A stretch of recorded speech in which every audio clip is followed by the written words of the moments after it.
was home alone, feeling sorry for myself, struggling to cope with my forced idleness. It was time to change tactics, from trying to get my job back to restoring my reputation. You see, 6 weeks ago, I was a project manager. Once I described my job to my wife as if I was juggling 500 balls at once, trying to make them all hit the ground at the same time. After 20 years, I finally landed in some larger projects and earned more money. But after paying for my children's college education and due to my wife's extravagant lifestyle, the money would have been enough only if I didn't want to die of old age at work.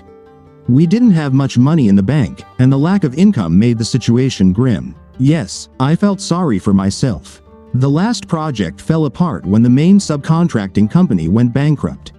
I had a friend still working at the company who obtained the minutes of the board meeting where I had convinced them not to go for the cheapest bidder, but it didn't help. If it came down to me or them, the board should have pressured the minutes secretary to verify their decision. I was home alone because my wife Sandra, to whom I've been married for 20 years, had gone to her sister's for the 5th Friday in a row.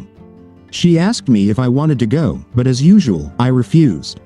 Why should I help her sister plan her 15th anniversary? Sure, her sister is fine, but I can't stand that arrogant jerk, her husband. He owns a small but successful manufacturing company that he started with his wife's inheritance. Damn, if he mentioned one more time that it was worth $12 million, I would choke that little toad. My self-imposed exile was interrupted by a doorbell at 2110. After 3 bourbons, I was slightly befuddled when I opened the door. It was my wife, or so I thought. Had she looked 10 years younger? I smiled when I realized it was Linda, Sandra's younger sister. Now it was obvious. Slightly shorter, a bit prettier, and with significantly larger breasts.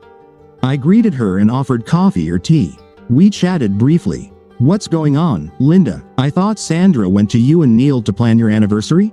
I didn't miss the fleeting embarrassment in Linda's expression. Our anniversary was 4 weeks ago, Dave. Now it was my turn to be embarrassed. Bourbon has many good uses, but enhancing mental sharpness isn't one of them. Instead of making a fool of myself, I kept silent. Linda clearly had something on her mind. Listen, I know you wouldn't want us to remind you, I suppose. I understand it might be awkward for you, but I just wanted to personally thank you for the gift you and Sandra gave. It was the most generous and thoughtful gift I could imagine, and we are very grateful. I filed my previous thoughts under slightly puzzling. Now I was completely thrown off. Linda, what are you talking about? Well, if you want to play a denial, I can play along. I'm not entirely sure what Sandra told you. Damn, it's a bit embarrassing. She paused to compose herself, clearly unprepared for my reaction. I'm sure Sandra told you. I am frigid. I never liked sex. Of course, I fulfill my marital duties to Neil once a week if necessary, but I hate it. That's why, as Neil says, all the romance has gone from our marriage, and he must be right. We haven't gone out together for an eternity. Moreover, we couldn't conceive a child. Honestly, it's fortunate we've come this far. That's why your gift with Sandra meant so much to Neil and me. I just wanted to thank you personally. I really envy you, Dave. You must have a really strong marriage if you trust Linda so much. I don't know if she caught my utterly stunned expression, but even if she did, it didn't stop her from kissing me on the lips. Thank you, Dave, you're a gem. What the hell is going on, Linda? Where is Sandra? What? She's on a date with Neil, silly. My suddenly shocked look full of painful anger must have finally reached the smiling bride. I repeat, Linda, what the hell is happening? Well, Sandra said it was your idea. You're in her gift for our anniversary. 10 dates with Neil over 10 weeks. Neil gets 10 weeks of romance, and I get 10 weeks without advances. Sandra said you agreed it would spice up your faltering sex life.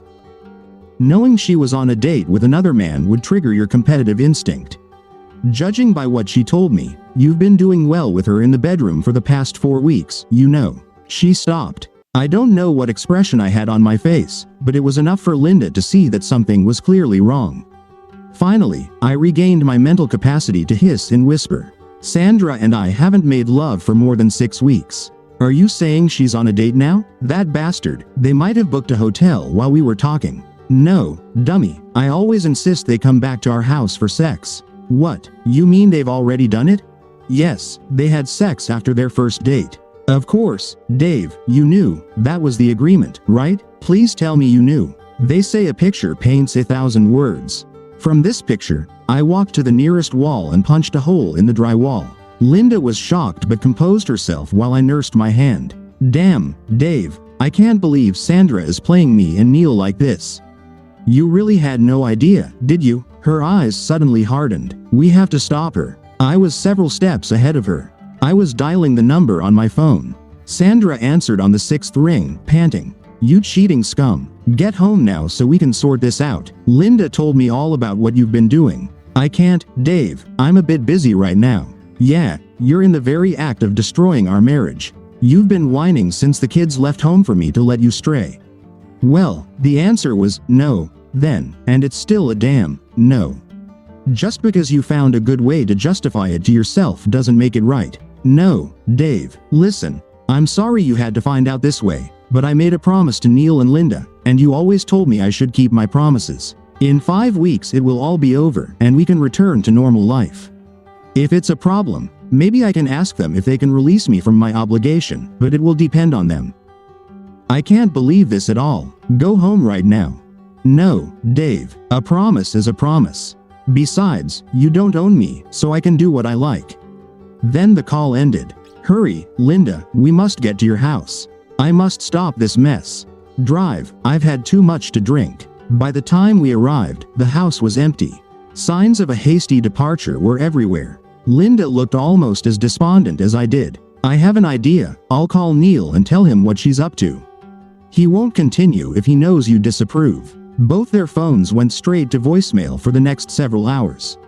Around 2 a.m., I went home. Linda was as devastated as I was, complicit in the betrayal.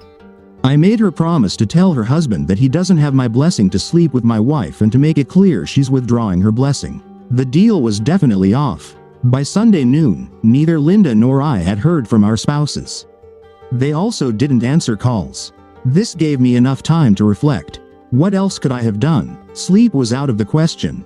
When did our marriage start to decline? As far as I knew, we had a normal, healthy relationship. Nothing indicated that we were heading towards the crash site of this train. By Sunday afternoon, I realized that waiting at home like a petitioner made me feel powerless.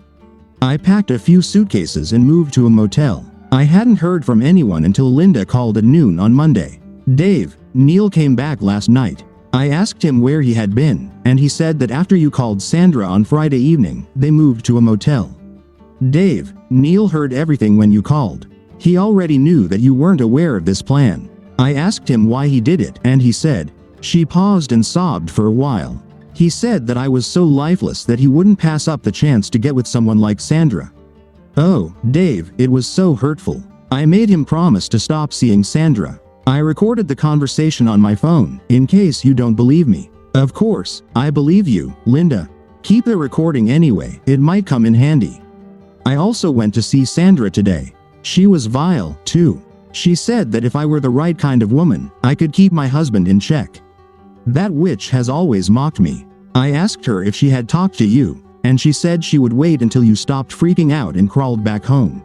Dave, she's planning to deceive you. I'm so upset and confused by all this, I don't know what to do. Don't do anything, Linda. Tomorrow I'm going to a lawyer, maybe then things will become clearer. Well, I must say, visiting the lawyer was not uplifting. Sandra will get half of everything we have. The only gem I got from him came at the very end. At first, I didn't understand what he was trying to say. He explained that the only time he saw a guy come out better in a situation like mine was when the husband had some spicy videos with which he could threaten his wife. Then he asked, rather suggestively, if Sandra's parents were still alive and if they went to church at all, while raising his eyebrows and looking at me. What a guy. On Wednesday, I sneaked into my old house and installed cameras in the bedroom and living room. They transmitted everything to a hard drive I hid in the basement. According to the seller, I only needed to change the batteries and download the hard drive every 4 to 5 days, depending on usage. That night Sandra finally deigned to send me a message asking when I would return home. I replied that I was out of town for a few weeks. You have a much better chance of catching a mouse if it thinks the cat is far away. It began to seem like Sandra didn't care about our marriage. I knew I certainly didn't. I kept in touch with Linda. On Friday evening, she called me and said that Neil hadn't come home. I offered to pick her up, and we went out to dinner. They say misery loves company. We managed to distract each other and had a great time. On the way back to her place, I told her about the cameras I had installed but made her promise to keep everything secret. I asked her what she would do if she could prove that Neil was cheating on her. She said probably nothing. I thought if I could confront her with Neil's infidelity, she might become embittered and consider divorce. It was the only way to get back at the bastard, other than smashing his face. I drove past my house and, of course, saw his car in the driveway. Linda cried all the way home and ran out of the car straight to her house. I went to get her and put her in bed and held her in my arms until she cried again. I was eager for Monday, the next safe time to retrieve the video recording. Linda surprised me by calling on Saturday evening. She wanted to meet again to make Neil jealous. I had nothing to lose, so I agreed. After dinner, we went dancing and had a good time. I took her home at 1:30 a.m. even before we arrived. Linda worried that Neil might have used her absence to secretly return to Sandra, but his car was at her house. At 9 a.m. on Monday, I sneaked into my old house and swapped the hard drives and batteries. Still jobless, I was free all day to review them. By the afternoon, I mustered the courage to look. Until then, all this had been somewhat of an academic exercise. Now the evidence was right in front of me. I found myself closing my eyes when the footage of them entering the bedroom came up. I realized the camera was slightly off. It only captured the upper half of their bodies, but the sound was clear. I opened my eyes again soon after, faintly noting his climactic grumbling. When I looked at the scene, they were lying next to each other and talking. I listened. Then I excitedly called Linda and told her to bring her ass to my motel. She arrived within 20 minutes. Linda, you have to see this. Linda grabbed a bottle of wine from the minibar, and I turned on my laptop and started the playback. I started when Sandra and Neil began their post-coital conversation. When are you going to get my little sister served with the papers, Neil? It would be great if we could have a spring wedding. My lawyer was going to file on Monday and serve her Tuesday or Wednesday, darling. I don't want to wait too long. If she can get evidence earlier, I'll screw up this whole prenup thing. Don't you feel sorry for that naive fool? No, just regret staying with the frigid fool for so long. You know what it's like trying to stay aroused when the other person just lies there and looks like they hate every moment of it. Sandra gave a strange smile but said nothing. What about you, Sandy? Do you feel anything for Dave? I wish you hadn't asked that. Yes, I feel bad. He was a great husband and father, and he's good in bed.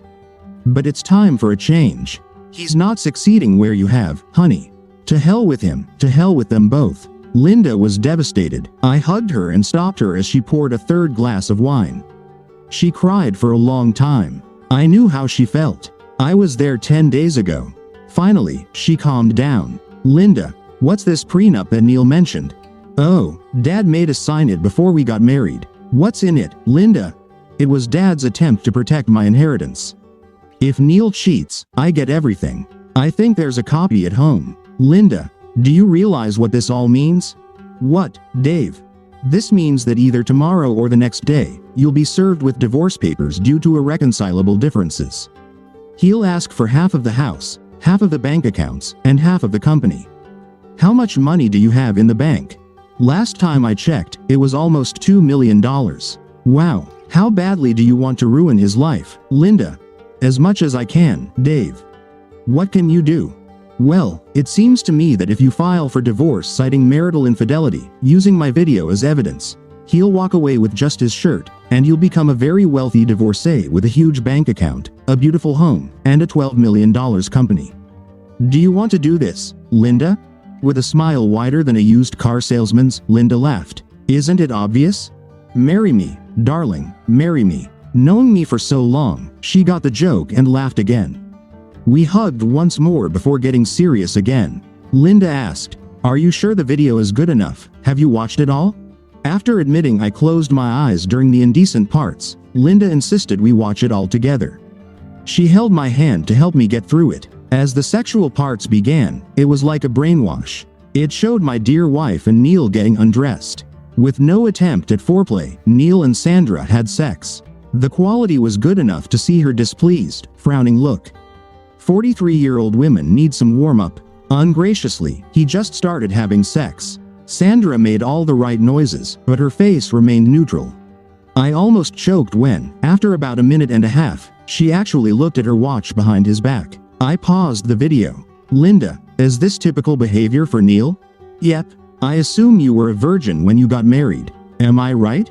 Of course, I was, Dave. Risking this being too personal, Lynn, how long is Neil, you know, his thing? About this, Dave, she said, showing with her thumb and forefinger. No, I mean when it's hard, Linda. It's like this when hard, Dave. I couldn't stop laughing. Well, Lynn, I think I've solved another one of your problems. No foreplay with his technique, and with such a small package, it's no wonder you don't enjoy sex. You see, Linda, I don't think you're frigid at all. That would be fantastic, Dave. Can I go to a doctor and have some tests done or something? I stood up and hugged her.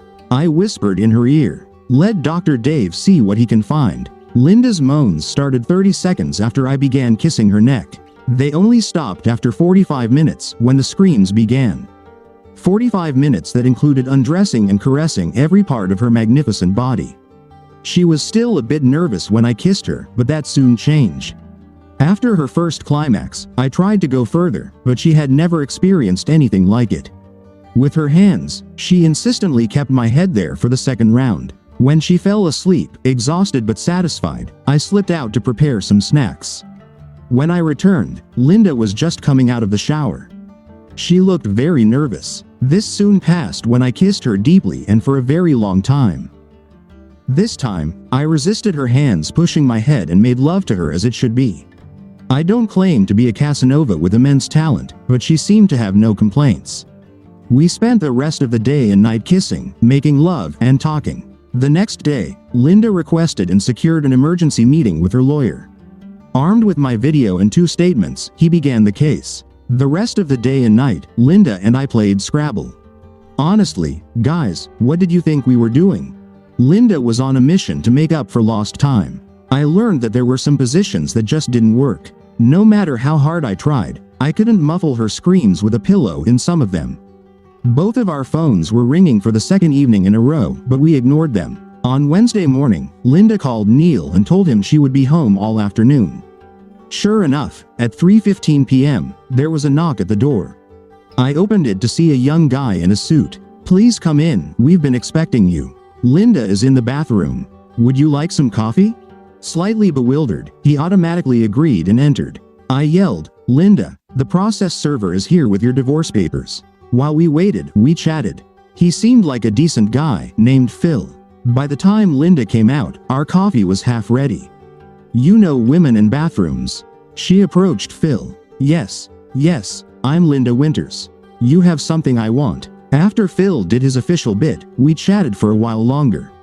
Turns out it was a crappy job but well paid. He declined a second cup and thanked us for such a unique experience. Strange but pleasant, Linda got one of his business cards. Resisting the urge to laugh, we left the sealed envelope on the table as we headed back to the motel. I waited for Sandra to return home from work in the evening. I took the opportunity to swap out the hard drive and batteries. I cut off her half-hearted apologies and immediately started showing the edited highlights of her home video. She reacted furiously when I said that when she hands me the divorce papers, they'd better be damn generous, or the video goes public. She threw me out. Her cautious plan had derailed and crashed into the ravine. The next day, Linda, I, and our new friend Phil waited for Neil when he returned home. Phil enjoyed it too. I stayed while Neil packed his things, always positioning myself between him and Linda. I wanted him to try something, and he knew it. 65 minutes later, he was gone. 35 minutes later, all the locks were changed. The bank and business accounts had already been frozen. Answering Sandra's call at 9 p.m., I was puzzled by her friendly tone. She said she just wanted to apologize in person for the terrible way she had ended our marriage. For old time's sake, I went to the house. There was no answer to my knock, so I tried the door. It was unlocked. I heard Sandra's passionate screams echoing up the stairs. Playing their game, I approached and peeked into our bedroom. Relieved, I felt nothing but contempt for what I saw. After half a minute, Sandra pretended to see me for the first time. You didn't plan to miss this, did you, Dave? Don't worry about me. I've got a real man now who satisfies me. Don't worry, dear. Ignoring the curses and flying objects, I quickly retreated, wondering what all this was about. The next day, my first task at the new job was to fire my predecessor. The company, based on her money, was registered in Linda's name. Neil should have known his company adhered to a strict moral code. After all, he wrote the damn thing. Knowing nothing about manufacturing, I spent the morning talking with the senior staff and appointing an interim manager. I received their full support. I had just finished the essentials when I was arrested, apparently for assaulting Sandra Brown and Neil Winters. I had to admire the strategy. It explained the purpose of the previous night. It was somewhat awkward. At the police station, I was viewed as a wife beater. That same day, I posted bail, using almost all the savings I had left in the bank. I was a bit surprised Sandra hadn't drained it yet. The next day, I received a restraining order against Sandra, Neil, and my old house. It was valid for 6 months. I moved in with Linda while the lawyers handled their business. The sex was fantastic. Linda had a mission to make up for lost time. Maintaining outward calm, I endured the shame of extramarital sex. We were not interested in what the exes were doing, although we heard they were no longer together. Sandra might have settled for a small tool for a rich man, but not for a poor one. 3 months later, Linda's divorce and the civil case came up. Neil didn't try to fight the divorce but, of course, fought the infidelity charge with all his might. He tried to claim that since the sex between him and Sandra was with Linda's full consent, it wasn't adultery. He and Sandra testified to this. Naturally, I testified for Linda, stating that we both asked them to stop when I found out, and Linda discovered I was unwilling to participate. I can't express how proud I was of Linda that day. She managed to reveal the whole story of her apparent frigidity and then discovered it was all due to Neil's tiny equipment and selfish technique, with her head held high. The press gallery, always fascinated by a sex scandal, reveled in it. The recording made by Linda, where she begged Neil to end his affair, tipped the scales, and his plea was tossed aside. Crushed and with his manhood destroyed, Neil left town. For another 3 months, we saw neither Neil nor Sandra. Sandra gave me a spiteful smile from the witness stand during my trial. She was very convincing, tearfully describing how I found her in bed with Neil. She knew she was wrong but definitely did not deserve to be beaten. The judge scolded me when I applauded her performance at the end. Neil was somewhat less convincing as he described how he couldn't measure up to my size and fury when I caught him with my wife.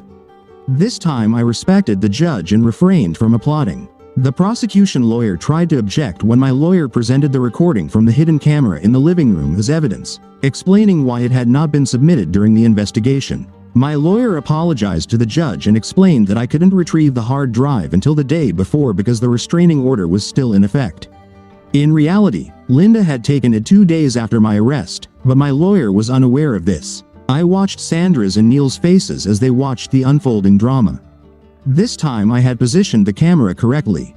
It clearly showed them plotting at the kitchen table after I left. They were smart enough to remove the bedroom camera, but I didn't know if they thought to look elsewhere and had missed this one. After a prolonged silent discussion in the courtroom, we saw Neil wrap a towel around his hand and knock Sandra to the floor.